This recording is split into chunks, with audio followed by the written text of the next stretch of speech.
일본의 한 평범한 가정집에서 충격적인 일이 벌어졌습니다.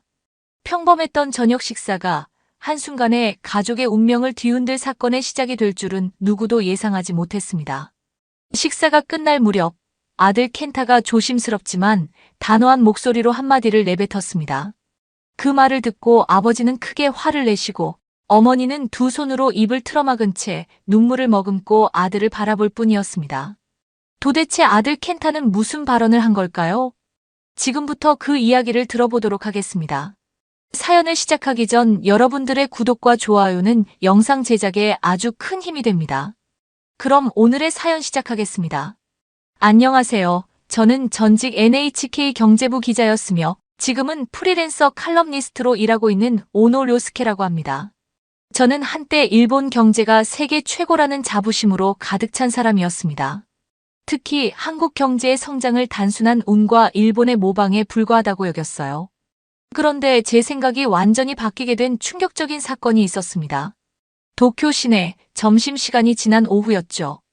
회사 동료 나카무라와 함께 우동 전문점에서 점심을 먹고 편의점 앞을 지나가는데 이상한 광경이 눈에 들어왔습니다.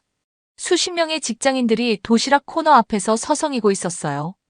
처음에는 도시락이 부족해서 그런 줄 알았습니다. 이거 왜 이렇게 사람들이 많은 거지? 나카무라에게 물었죠. 나카무라는 고개를 저었습니다. 모르겠네요. 뭔가 특별한 도시락이 나왔나? 그때였습니다. 그 줄의 맨 앞에 서 있는 사람이 눈에 들어왔어요. 다름 아닌 제 아내 유미코였습니다. 순간 당혹스러움이 밀려왔습니다. 제 아내가 왜 이런 줄에 서 있는 거죠? 유미코, 여기서 뭐 하는 거야? 불쑥 다가가 물었습니다. 유미코는 저를 보자마자 얼굴이 굳었어요. 당황한 기색이 역력했죠. 료스케? 그냥 도시락을 사려고. 유미코의 목소리는 평소보다 작았습니다. 그런데 이상했어요. 도시락을 사는데 왜 이렇게 많은 사람이 줄을 서 있는 건지. 자세히 보니 직원이 도시락에 뭔가를 붙이고 있었습니다. 할인 스티커였어요. 유통기한이 얼마 남지 않은 도시락에 30% 할인 스티커를 붙이는 순간 사람들이 일제히 움직였습니다. 지금 반값 할인된 도시락을 사려는 거야? 유미코에게 물었어요. 유미코는 고개를 숙인 채 작은 목소리로 대답했습니다. 살림이 빠듯해서. 그 순간 가슴이 철렁 내려앉았어요. 제가 몰랐던 현실이 펼쳐진 것입니다. 하루가 다르게 오르는 물가, 그러나 제자리 걸음인 월급, 아내가 은행에서 일하고 제가 칼럼니스트로 꽤 이름이 알려져 있음에도 불구하고 우리 가정은 이렇게 할인 도시락을 기다려야 하는 상황이 된 겁니다. 할인 스티커가 붙자마자 사람들이 서로 도시락을 차지하려고 경쟁하기 시작했습니다. 양복을 입은 중년 남성들, 정장 차림의 여성들, 그리고 유미코까지 모두가 반값 도시락을 향해 손을 뻗었어요.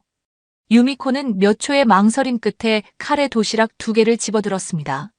나카무라는 제 표정을 보더니 조용히 말했어요. 요즘은 다들 이래요. 물가는 오르는데 월급은 그대로니까요. 저는 그 자리에 얼어붙은 채로 서 있었습니다. 일본 경제의 자부심을 품고 살아온 제가 아내가 반값 도시락을 사려고 줄을 서 있는 현실을 직면하게 된 거죠. 체면을 중시하는 일본인들이, 그것도 중산층 직장인들이 편의점 앞에서 할인 도시락을 차지하기 위해 경쟁하는 모습을 보며 우리 가족도 이제 이런 생활을 해야 하는 건가? 마음속으로 물었습니다. 유미코는 낯선 남자가 아닌 자기 남편 앞에서 할인 도시락을 사는 모습을 보여준 것이 부끄러웠는지 고개를 숙인 채 빠르게 계산을 마쳤어요. 저는 아내를 붙잡지 못했습니다.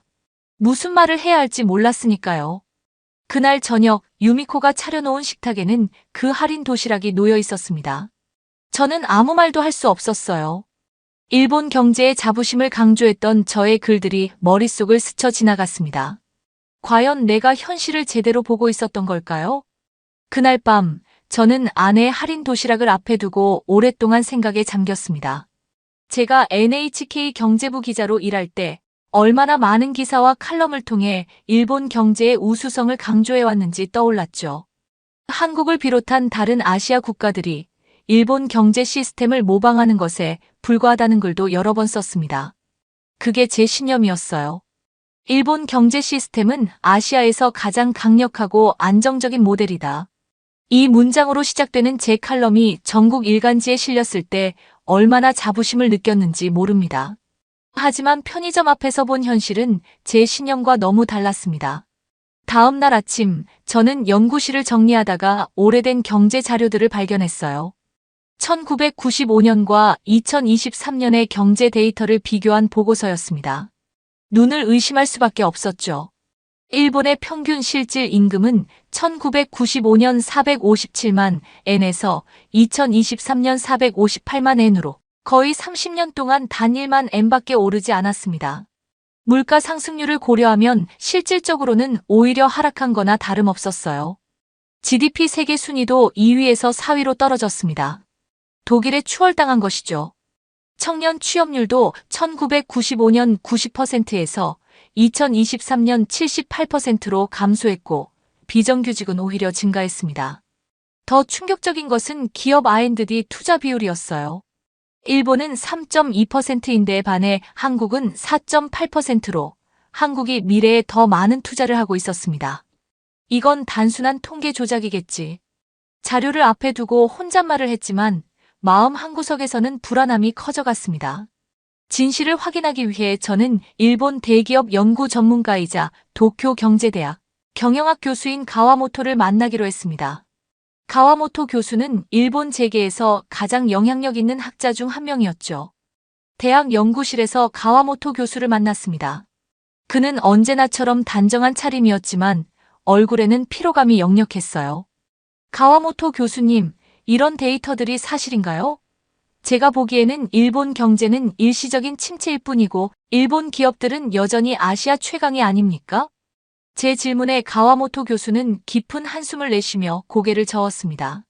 류스케 씨, 당신은 아직도 현실을 직시하지 못하고 있군요. 일본 기업들은 스스로 강하다고 착각하고 있습니다. 하지만 현실은 그렇지 않아요.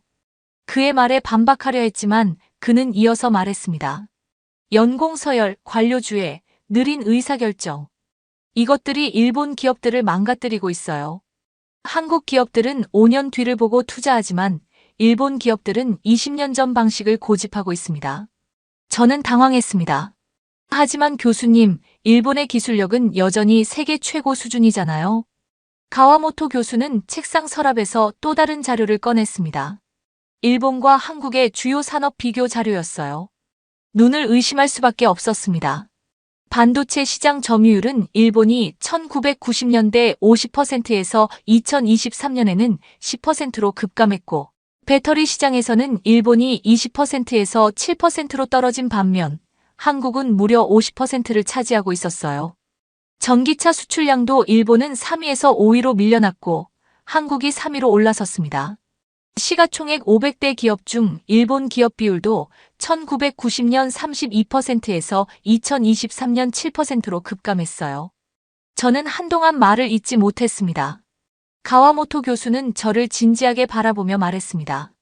이제는 현실을 직시할 때입니다. 한국 기업들이 일본을 따라오는 게 아니라 일본이 뒤처지고 있는 겁니다. 그 순간 마치 머리를 강타당한 것 같았어요. 제가 20년 넘게 믿어왔던 신념이 흔들리고 있었습니다. 일본 기업들이 세계를 선도한다는 확신, 한국이 일본을 따라오기 위해 노력한다는 믿음이 무너져 내리고 있었죠. 설마 정말 일본이 한국을 부러워하는 시대가 온 건가? 이 질문이 머릿속을 맴돌았습니다. 가와모토 교수의 연구실을 나오면서 저는 흔들리는 제 신념과 마주해야 했습니다. 지하철역으로 걸어가는 동안 도쿄의 화려한 네온 사인과 고층 빌딩들이 눈에 들어왔지만 그 아래에서 할인 도시락을 기다리는 사람들의 모습이 겹쳐 보였어요. 저는 결심했습니다. 일본 기업들의 현실을 더 깊이 파헤쳐 보기로 말이죠. 내가 믿어온 일본 경제의 우수성이 정말 사실인지 아니면 그저 우리가 만들어낸 환상에 불과한 것인지 확인해야 했습니다. 가와모토 교수와의 인터뷰 이후 제 마음은 혼란스러웠습니다. 집으로 돌아가는 길에 정신없이 생각에 빠져있던 차에 문자 하나가 도착했어요. 아들 켄타로부터였죠. 오늘 저녁 집에서 중요한 얘기가 있다는 문자였어요. 켄타는 와세다 대학교 경영학과를 우수한 성적으로 졸업한 제 자랑이었습니다. 일본 최고의 인재를 뽑는 대기업들이 줄을 설 정도로 뛰어난 아들이었죠. 아들과 나눌 중요한 대화라 아마도 취업 소식일 거라고 생각했습니다. 토요타나 혼다, 손이 같은 일본의 자랑스러운 기업에 합격했을 거라는 기대감에 발걸음이 가벼워졌어요. 저녁 식사 시간, 우리 가족은 테이블에 모였습니다. 유미코는 오늘은 직접 요리한 음식들을 차려놓았어요. 켄타가 뭔가 중요한 이야기가 있다고 했으니 특별한 날로 생각했나 봅니다. 켄타, 좋은 소식이 있다고 했지? 저는 기대감을 감추지 못하고 물었습니다. 켄타는 숟가락을 내려놓고 진지한 표정으로 말했습니다. 아버지, 저 취업 결정을 했습니다. 어디? 저는 미소를 지으며 물었어요. 삼성전자요. 순간 저는 들은 내용을 이해하지 못했습니다. 삼성? 일본 지사를 말하는 거지. 제 목소리에는 당혹감이 묻어났죠. 켄타는 고개를 저었습니다. 아니요, 한국 본사입니다. 서울로 가려고 해요. 식탁에 정적이 흘렀습니다. 유미코는 놀란 표정으로 아들을 바라봤어요. 저는 숨을 깊게 들이쉬고 물었습니다. 왜 일본이 아닌 한국이냐? 켄타의 눈빛은 단호했어요. 아버지, 일본에서는 아무리 실력이 있어도 나이와 연공 서열이 더 중요해요. 저는 제 능력을 인정받고 싶습니다. 저는 믿을 수 없었습니다. 제가 그토록 자랑스러워하던 일본의 기업 문화를 아들이 거부한다니 머릿속이 복잡해졌어요. 하지만 일본은 안정적인 시스템이야. 평생 직장을 보장받을 수 있는 곳이라고. 제 목소리는 평소보다 높아졌습니다. 켄타는 침착하게 자신의 노트북을 열었어요. 아버지, 이건 일본과 한국 기업의 승진 나이를 비교한 자료입니다. 화면에는 두 나라의 데이터가 나란히 있었습니다. 일본 대기업의 평균 승진 나이는 과장급이 40대 초반, 부장급이 50대였어요. 반면 한국 기업은 과장급이 30대 중반, 부장급이 40대 초반이었죠. 이렇게 차이가 나요. 제가 40대가 되어서야 실질적인 의사결정을 할 수 있다면 그때는 이미 제 창의성이 많이 줄어들어 있을 거예요. 저는 반박하려 했지만 켄타는 계속해서 말을 이어갔습니다. 또한 연봉 체계도 다릅니다. 일본 기업은 30대 초반과 50대의 연봉 차이가 1.5배 정도지만 한국은 능력에 따라 3배까지 차이가 날 수 있어요. 제가 열심히 일한 만큼 보상받고 싶습니다. 유미코가 조심스럽게 입을 열었어요. 켄타, 하지만 외국에서 생활하는 건 쉽지 않을 텐데. 어머니, 이미 한국어 공부도 2년째 하고 있고 지난 여름 인턴십도 서울에서 했잖아요. 그때 한국 기업의 문화를 직접 경험했어요. 저는 충격을 감추지 못했습니다. 아들이 2년 동안 한국어를 공부하고 있었다니, 그것도 인턴십까지 했다니 전혀 몰랐던 사실이었어요. 그 안정성이 일본을 30년 동안 침체에 빠뜨린 거예요. 켄타의 말은 날카로웠습니다. 일본 기업들은 변화를 두려워해요. 반면 한국 기업들은 빠르게 적응하고 과감하게 투자합니다. 이 말은 가와모토 교수가 했던 말과 너무나 비슷했습니다. 갑자기 머리가 지끈거렸어요. 아버지가 NHK에서 일하실 때 일본 경제의 우수성에 대해 많은 기사를 쓰셨죠. 저도 자랑스러웠어요. 하지만 대학에서 실제 데이터와 현실을 공부하면서 깨달았습니다. 일본은 과거의 영광에 사로잡혀 있어요. 켄타의 단호한 표정을 보니 그의 결심이 확고하다는 것을 알 수 있었습니다. 제 아들은 이미 한국으로 가기로 마음을 정했고 그것은 단순한 직장 선택이 아니라 일본의 시스템에 대한 거부였어요. 제 목소리가 떨렸습니다. 그래도 일본에서 기회를 한 번 더 찾아보는 건 어떻겠니? 켄타는 고개를 저었습니다. 유미코는 침묵 속에서 아들의 손을 잡았습니다. 그녀의 눈에는 걱정과 함께 이해의 빛이 보였어요.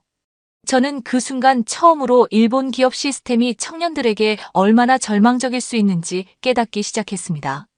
제가 자랑스럽게 여겼던 그 시스템이 제 아들에게는 미래를 가로막는 장벽으로 느껴진다는 사실이 가슴 아팠어요.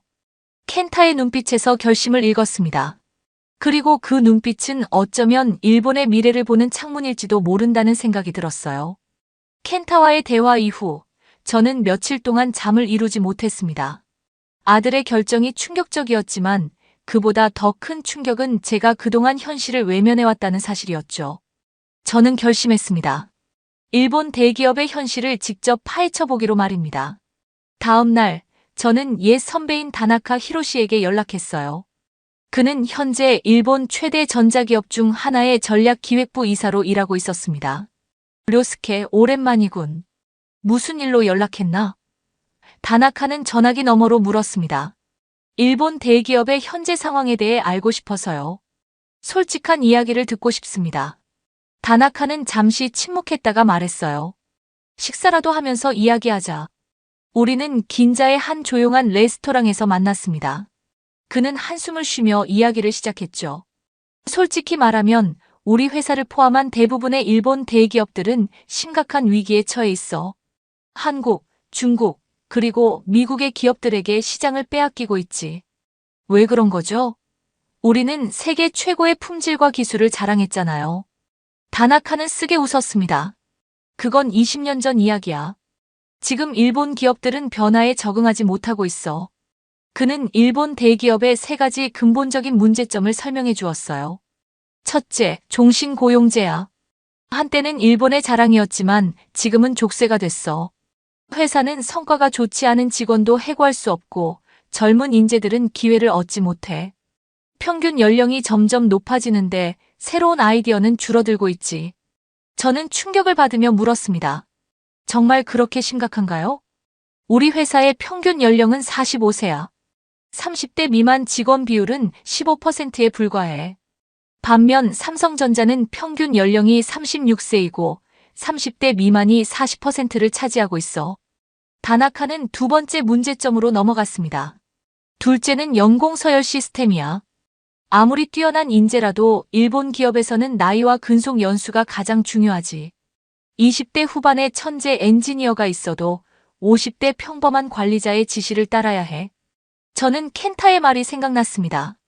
그가 한국 기업을 선택한 이유가 점점 이해가 됐어요. 마지막으로 가장 심각한 문제는 의사결정 구조야. 일본 기업에서 중요한 결정을 내리려면 무수히 많은 회의와 도장, 결제가 필요해. 한 가지 결정을 내리는데 최소 6개월이 걸려. 이 같은 기간 동안 삼성은 5개의 새로운 제품을 출시하고 애플은 이미 다음 세대 제품을 개발 중이야. 다나카의 눈에는 절망감이 보였습니다. 저는 깊은 생각에 잠겼습니다. 그동안 제가 알고 있던 일본 기업의 모습과 현실 사이에 너무 큰 괴리가 있었어요. 그럼 일본 반도체 산업은 어떻습니까? 한때 세계를 석권했었는데. 제 질문에 다나카의 표정이 더욱 어두워졌습니다. 1990년대 일본은 세계 반도체 시장의 50%를 차지했어. 지금은 10% 미만이야. 도시바, 애니시, 히타치. 한때 반도체 강자였던 기업들이 이제는 생존을 위해 해외 기업들의 사업부를 매각하고 있어. 다나카는 자료 하나를 보여주었습니다. 일본과 한국의 주요 산업 경쟁력 비교였어요. 반도체 산업에서 한국은 삼성과 SK 하이닉스를 통해 메모리 시장의 70%를 장악했어. 배터리도 마찬가지야. LG 에너지 솔루션, 삼성 SDI, SK 이노베이션이 세계 시장의 절반을 차지하고 있지. 일본의 파나소닉은 10% 미만으로 떨어졌어. 저는 입을 다물지 못했습니다. 전기차는요? 현대자동차는 이제 글로벌 전기차 시장 점유율 3위야. 일본은 토요타가 하이브리드에 집중하느라 전기차 전환에 늦었어. 이제야 뒤늦게 투자를 시작했지만 이미 5년 이상 뒤처진 상태야. 다나카는 와인을 한 모금 마시고 계속 말했습니다. 가장 큰 문제는 우리 기업들의 의식이야. 여전히 과거의 영광에 사로잡혀서 변화의 필요성을 느끼지 못하고 있어. 우리가 여전히 세계 최고라고 착각하는 거지. 레스토랑을 나오면서 다나카는 마지막으로 이렇게 말했어요. 료스케, 너도 미디어에서 일했으니 알 거야. 일본 언론은 일본 기업의 문제점을 제대로 보도하지 않아. 모두가 현실을 직시하지 않으려고 해. 하지만 이제는 깨달아야 해. 일본이 변화하지 않으면 우리는 계속해서 뒤처질 뿐이야. 그날 밤 집으로 돌아오는 길에 저는 도쿄의 밤거리를 바라보았습니다. 화려한 네온사인 아래 피곤한 표정의 직장인들이 퇴근하고 있었어요. 그들의 어깨는 무거워 보였죠. 그들도 변화하지 않는 일본 기업 시스템에 지쳐 있는 건 아닐까요? 켄타의 결정이 이제는 조금 이해가 됐습니다. 그는 단순히 높은 연봉이나 빠른 승진을 위해 한국 기업을 선택한 것이 아니었어요. 미래를 선택한 것이었죠. 다나카와의 충격적인 대화 이후 저는 켄타의 선택이 단순한 개인적 결정이 아닌 더 큰 흐름의 일부가 아닐까 생각하기 시작했습니다. 혹시 다른 일본 청년들도 비슷한 선택을 하고 있는 걸까요? 이 의문을 해결하기 위해 저는 대학 신문사 기자로 일하는 나오미에게 연락했어요. 료스케 선배님, 마침 좋은 타이밍이네요. 내일 도쿄 국제포럼에서 한국 기업 취업 박람회가 열려요. 저도 취재하러 가는 참이었습니다. 다음 날 아침, 저는 도쿄 국제포럼으로 향했습니다. 행사장 앞에 도착했을 때 제 눈을 의심할 수밖에 없었어요. 건물 입구에는 이미 수백 명의 젊은이들이 줄을 서 있었습니다. 대부분 정장 차림의 20대 대학생들이었죠. 생각보다 많은 인파에 저는 놀라움을 감추지 못했습니다. 나오미가 웃으며 말했어요. 작년보다 2배는 많아 보이네요. 한국 기업의 인기가 급상승하고 있어요. 행사장 안으로 들어서자 더 놀라운 광경이 펼쳐졌습니다.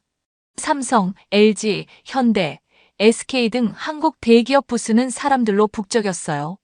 반면 일본 기업 부스는 한산했죠. 일본을 대표하는 소니, 파나소닉, 도요타 부스에는 지원자가 드문드문 보일 뿐이었습니다. 저는 한동안 충격으로 말을 잇지 못했어요. 나오미는 노트북을 열어 자료를 보여주었습니다. 이 데이터를 보세요. 일본 내 한국 기업 지원자 수는 2020년 대비 3배 증가했어요. 일본 취업 사이트에서 한국 취업 검색량은 2020년 대비 250% 증가했고, 일본 대학생 중 한국 기업 취업을 고려한다는 응답률은 2015년 10%에서 2023년 37%로 급증했습니다. 믿기 힘든 숫자였습니다. 도쿄대, 교토대와 같은 일본 최고 명문대 출신들이 왜 일본 기업 대신 한국 기업을 선택하는 것일까요? 저는 직접 지원자들과 이야기해보기로 했어요. 삼성전자 부스 앞에서 면접을 기다리고 있던 도쿄대 공학부 졸업생 야마구치를 만났습니다. 왜 일본 기업 대신 한국 기업을 선택하셨나요? 제 질문에 야마구치는 망설임 없이 대답했어요. 솔직히 말해서 일본 대기업보다 한국 기업이 연봉도 높고 기회도 많습니다. 제 친구는 일본 대기업에 입사해 연봉 400만 엔을 받고 있어요. 반면 삼성은 시작부터 600만 엔을 제시했고 3년 후에는 1000만 엔도 가능하다고 했죠. 교토대를 졸업한 타나카라는 여성은 더 직설적이었습니다. 일본 기업은 여성에게 천장이 너무 낮아요. 이름만 들어도 알 수 있는 일본 대기업에서 여성 임원 비율이 5%도 안 됩니다. 하지만 한국 기업은 다양성을 중요시하고 능력만 있으면 승진 기회를 줘요. 면접을 마치고 나온 나카무라라는 청년은 화난 표정이었어요. 방금 현대자동차 면접을 봤는데 제 아이디어를 경청해 주시더라고요. 일본 기업 면접에서는 선배들의 방식을 따라 배우라는 말만 들었는데 현대에서는 당신의 새로운 생각이 우리를 변화시킬 수 있다고 말해주셨습니다. 저는 충격을 받았습니다. 그동안 한국 기업은 일본 기업의 문화를 모방한다고 생각했는데 오히려 일본의 한계를 뛰어넘어 더 진보적인 기업 문화를 만들어가고 있었던 거죠. LG전자 부스의 인사 담당자인 김 부장과 이야기할 기회가 있었습니다. 그는 유창한 일본어로 말했어요. 일본의 우수한 인재들이 LG에 관심을 보여주셔서 감사합니다. 우리는 일본의 젊은 인재들이 가진 잠재력을 높이 평가합니다. LG는 국적에 상관없이 능력 있는 인재라면 중요한 프로젝트를 맡길 준비가 되어 있습니다. 그의 말에 여러 질문이 떠올랐습니다. 일본 인재의 장점은 무엇이라고 생각하시나요? 김 부장은 미소를 지으며 대답했어요. 일본 인재들은 꼼꼼함과 완벽주의, 그리고 높은 기술력을 갖추고 있습니다. 다만 한 가지 아쉬운 점은 도전 정신이 부족하다는 것인데, 이는 일본 기업 문화의 영향이라고 생각합니다. LG에서는 이런 인재들에게 도전할 기회를 주고 그들의 강점을 살리면서 글로벌 마인드를 키워주려고 노력하고 있습니다. 다른 한국 기업 담당자들도 비슷한 이야기를 했어요. 현대자동차의 박 이사는 일본 인재들의 기술력과 한국의 빠른 의사결정 시스템이 결합하면 최고의 시너지를 낼 수 있다고 말했습니다. 행사장을 나오면서 저는 취업 상담을 받고 나오는 일본 대학생들의 표정을 유심히 살펴봤어요. 그들의 눈빛에는 희망이 있었습니다. 일본 기업에서는 찾을 수 없었던 기회와 가능성을 한국 기업에서 발견한 것 같았죠. 마지막으로 나오미에게 물었습니다. 당신도 한국 기업 취업을 고려해 본 적 있나요? 그녀는 진지한 표정으로 대답했어요. 네, 고려 중입니다. 저는 신문학을 전공했는데 한국의 컨텐츠 기업들이 글로벌 미디어 시장에서 성공하는 모습이 인상적이에요. 일본 미디어는 여전히 국내 시장에만 집중하고 있죠. 기차를 타고 집으로 돌아오는 길, 창밖으로 도쿄의 풍경이 스쳐 지나갔습니다. 가와모토 교수의 말, 다나카의 분석, 그리고 오늘 취업 박람회에서 본 현실이 하나로 연결되었어요. 이제는 일본 청년들이 한국 취업을 희망하는 시대가 왔다는 걸 인정해야 하나. 이 질문이 계속해서 머릿속을 맴돌았습니다. 취업 박람회 이후 저는 일본 기업들이 이러한 현실에 어떻게 대응하고 있는지 궁금해졌습니다. 청년들이 한국 기업으로 떠나는 상황을 일본 기업들은 알고 있을까요? 그리고 이에 대해 어떤 조치를 취하고 있을까요? 이런 의문을 안고 저는 일본 경제신문 기자 시절 알게 된 도요타 자동차의 사토 이사에게 연락했습니다. 사토 이사는 제 대학 후배로 가끔 업계 동향에 대해 의견을 나누곤 했죠. 료스케 선배, 솔직히 우리도 위기감을 느끼고 있습니다. 긴자의 한 카페에서 만난 사토 이사가 말했어요. 일본 자동차 산업이 전기차 전환에 뒤처지고 있다는 것을 부정할 수 없죠. 사토 이사의 표정은 심각했습니다. 우리는 최근 현대자동차의 전기차 기술을 분석하기 위한 태스크포스를 구성했어요. 솔직히 말해서 그들의 속도와 혁신에 충격을 받았습니다. 정말요? 도요타가 현대를 벤치마킹한다고요? 저는 놀라움을 감추지 못했습니다. 사토 이사는 고개를 끄덕였어요. 우리만이 아닙니다.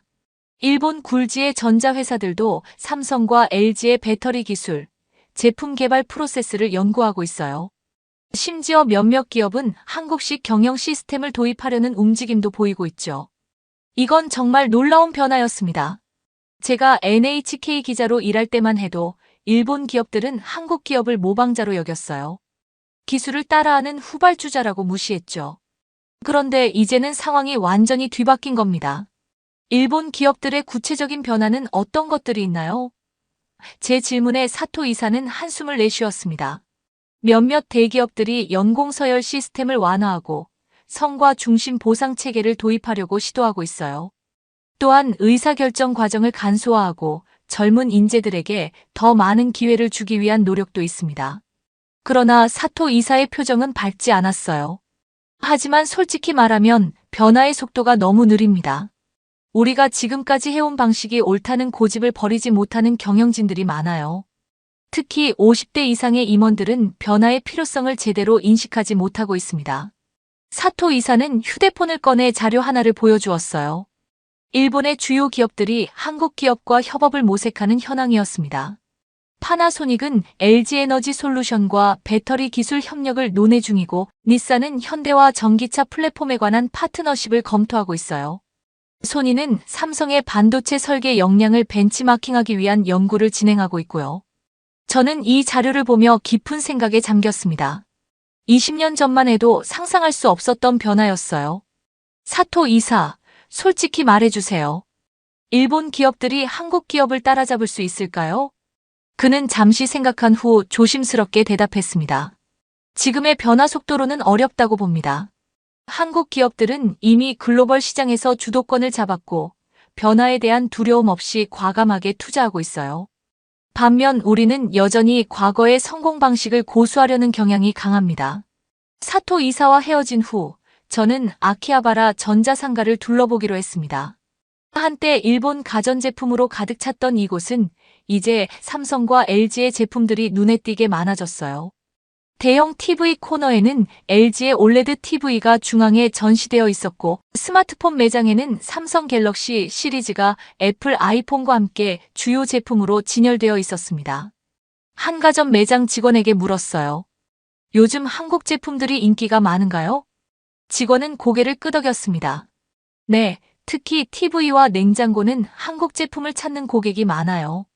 디자인이 세련되고 가격 대비 성능이 좋다는 평가를 받고 있습니다. 고객으로 보이는 중년 남성이 대화에 끼어들었어요. 저도 최근 LG TV를 구매했습니다. 일본 제품보다 화질이 좋더군요. 10년 전이었다면 상상도 못했을 일이에요.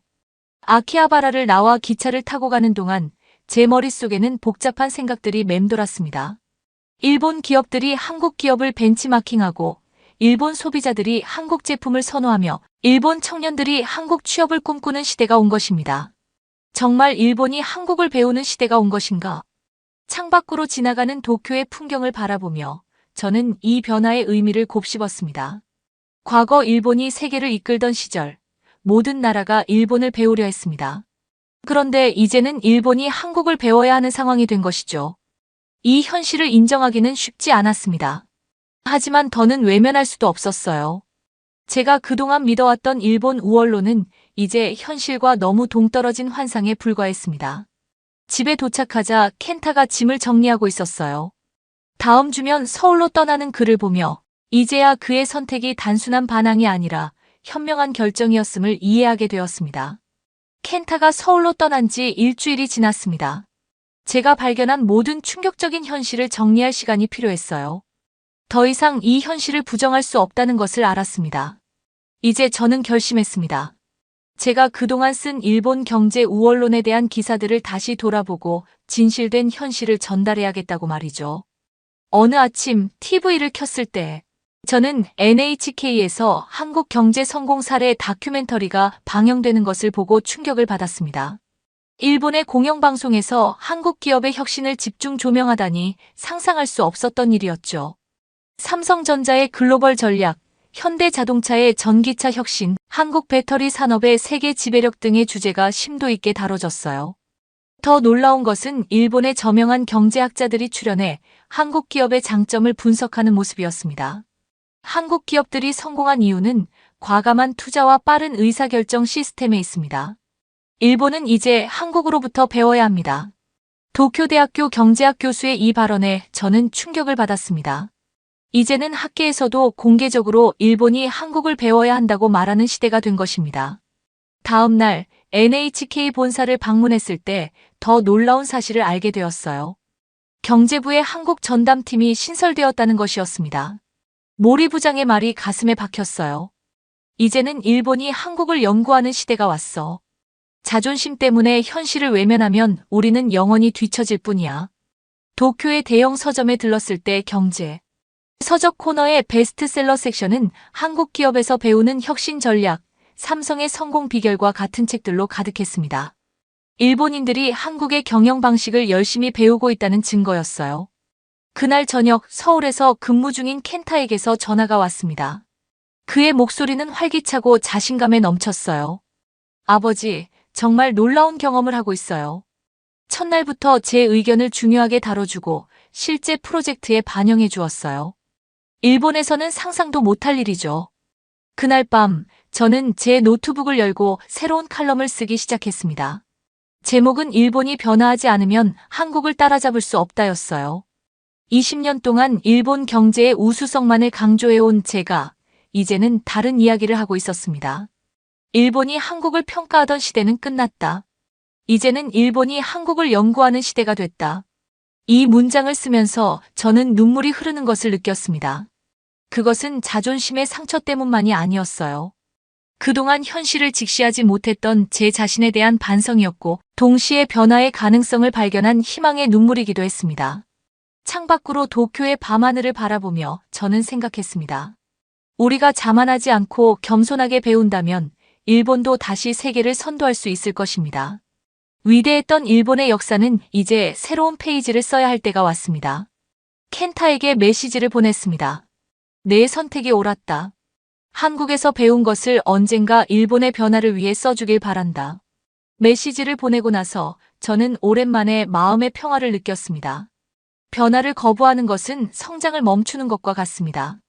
일본이 다시 일어서기 위해서는 먼저 무릎을 꿇고 배우는 겸손함이 필요한 것이죠. 삶이란 끊임없는 변화의 연속입니다.